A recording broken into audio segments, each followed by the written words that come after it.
आदिवासी बहुजन अधिकार महासभेसाठी मंचावर उपस्थित आदरणीय नेते बाळासाहेब आंबेडकर,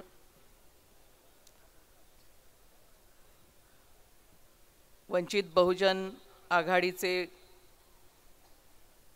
युवा अध्यक्ष निलेश विश्वकर्मा, पूर्व विदर्भचे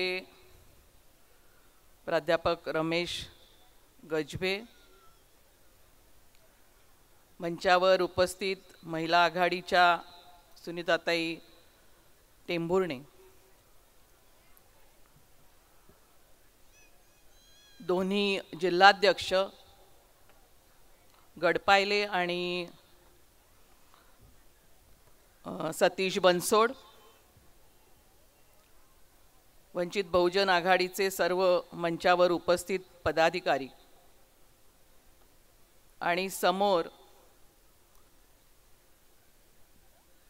येत्या लोकसभेच्या तयारीसाठी भाजपला हरवण्याच्या निर्धाराने या मैदानामध्ये जमलेल्या माझ्या सर्व बंधू भगिनींनो, सध्या महाराष्ट्रामधलं राजकारण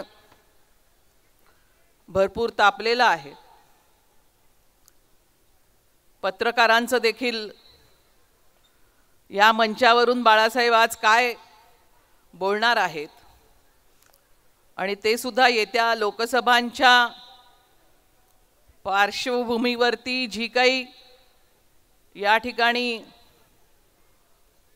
राजकीय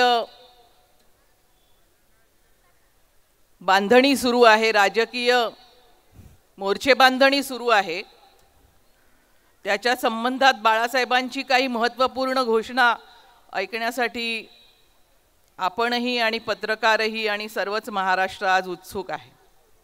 मला देखील पत्रकारांनी या ठिकाणी मगाशी प्रश्न विचारला की तुम्ही महाराष्ट्रामध्ये ठिकठिकाणी मोठ्या लागोपाठ मोठ्या सभा घेत आहात, जाहीर सभा घेत आहात आणि आज तुम्ही काँग्रेसचे प्रदेशाध्यक्ष पटोलेंच्या मतदारसंघामध्ये सभा लावलेली आहे. याच्या पाठीमागे कोणती मोठी रणनीती आहे असं त्यांनी मला विचारलं. याच्या पाठीमागे कोणतीच रणनीती नाही आहे असं उत्तर मी त्यांना दिलं. मी त्यांना म्हटलं की निवडणुका आलेल्या आहेत, संपूर्ण महाराष्ट्रामध्ये वंचित बहुजन आघाडीने एक मजबूत बांधणी केलेली आहे, ठिकठिकाणी कार्यकर्त्यांची संघटनात्मक बांधणी झालेली आहे आणि ही सर्व जी आमची ताकद आहे,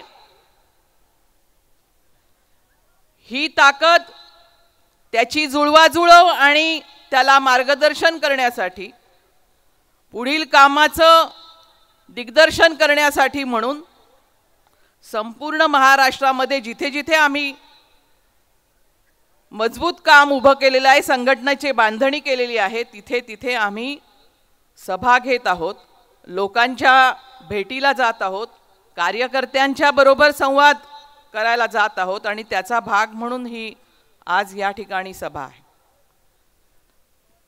महत्त्वाची गोष्ट ही आहे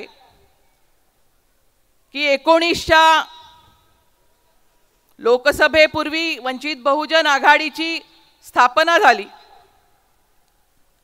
आणि 19च्या पहिल्याच निवडणुकीमध्ये जवळजवळ 44 लाख मतं संपूर्ण महाराष्ट्रामधून वंचित बहुजन आघाडीने घेतली.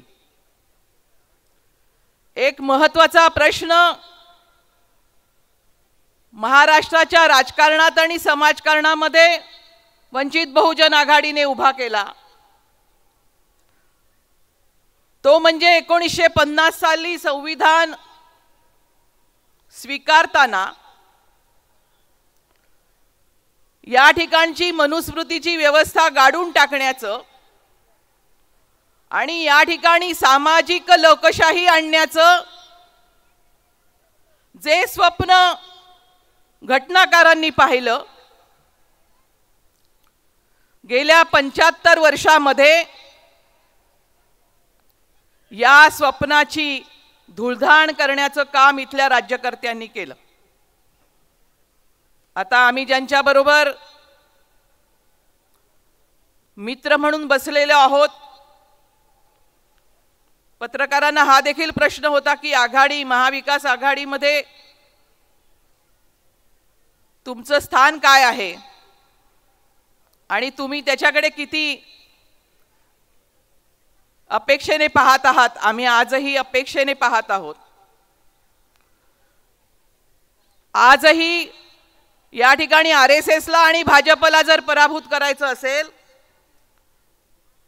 तर आम्ही आशावादी आहोत की वंचित बहुजन आघाडीने जे प्रश्न महाराष्ट्राच्या राजकारणामध्ये उभे केले आहेत, वंचित बहुजन आघाडीने जी ताकद महाराष्ट्राच्या राजकारणामध्ये उभी केलेली आहे, वंचित बहुजन आघाडीने जे वेगवेगळे वंचित समूह आहेत त्यांची मोठ महाराष्ट्रामध्ये जी बांधलेली आहे, त्याचं महत्त्व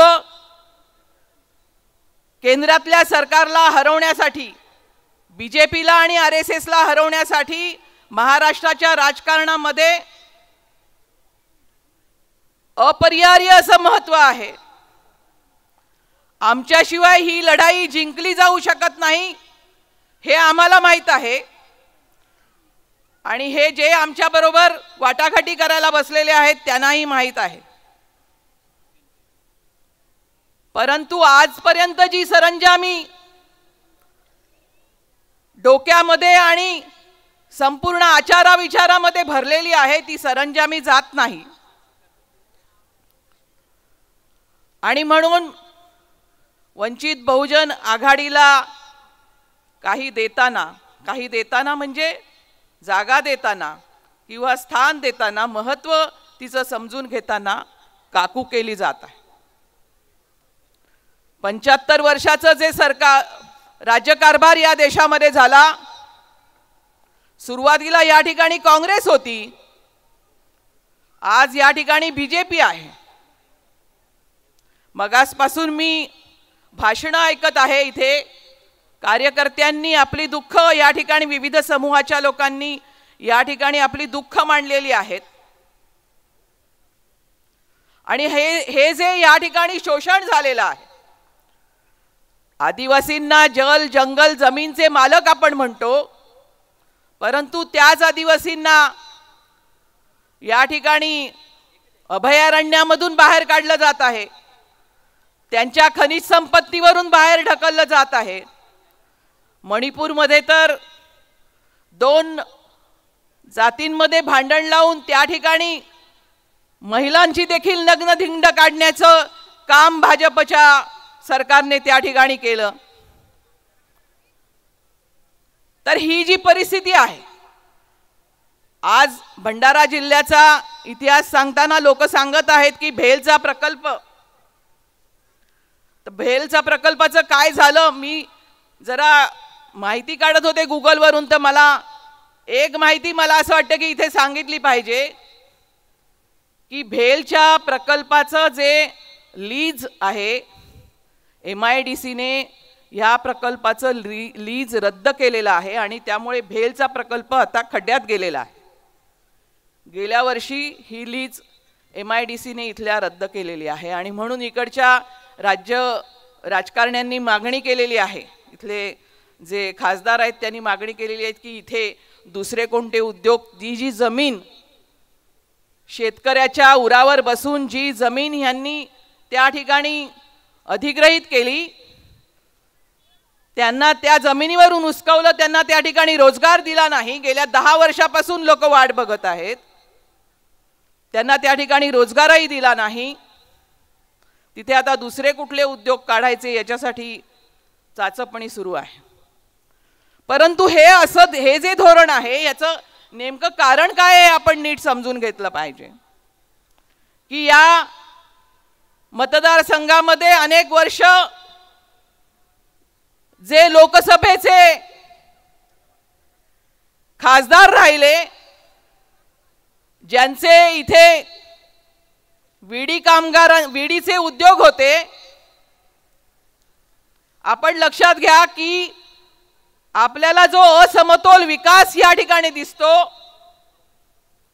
अनेक मागासलेले जे जिल्हे आपल्याला दिसतात, त्याचं महत्त्वाचं कारण आहे बेरोजगारी हटवू हटवू असं जरी त्यांनी आश्वासनं दिली, त्यांनी निवडणुकांमध्ये भाषणं केली, तरी प्रत्यक्षात त्यांच्या उद्योगाला जर स्वस्त मजूर मिळायचे असतील तर या ठिकाणी उद्योग वाढवून उपयोग नाही, ही यांची धोरणं आहेत. आणि याच प्रकारे संपूर्ण देशामध्ये यांनी धोरणं राबवलेली आहेत. आणि म्हणून वंचित बहुजन, मी अधिक वेळ घेणार नाही, बाळासाहेबांचं भाषण आपल्याला ऐकायचं आहे. वंचित बहुजन आघाडीने हा प्रश्न देशाच्या राजकारणामध्ये उपस्थित केलेला आहे.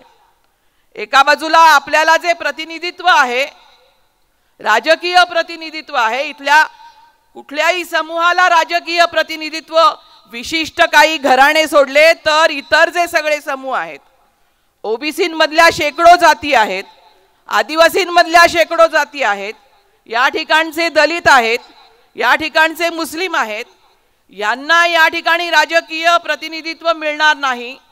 तर यांचीच घराणी या ठिकाणी लोकसभेत जातील, विधानसभेत जातील, जिल्हा परिषदचे अध्यक्ष होतील, त्या ठिकाणी नगरपालिकांचे महापौर होतील. इकडच्या ज्या सोसायट्या आहेत, पतपेढ्या आहेत, इकडचे जे कारखाने आहेत, सोसायट्या आहेत, त्याचेही मालक तेच असतील. या प्रकारचं जे राजकारण झालं, त्याच्यामधून एका बाजूला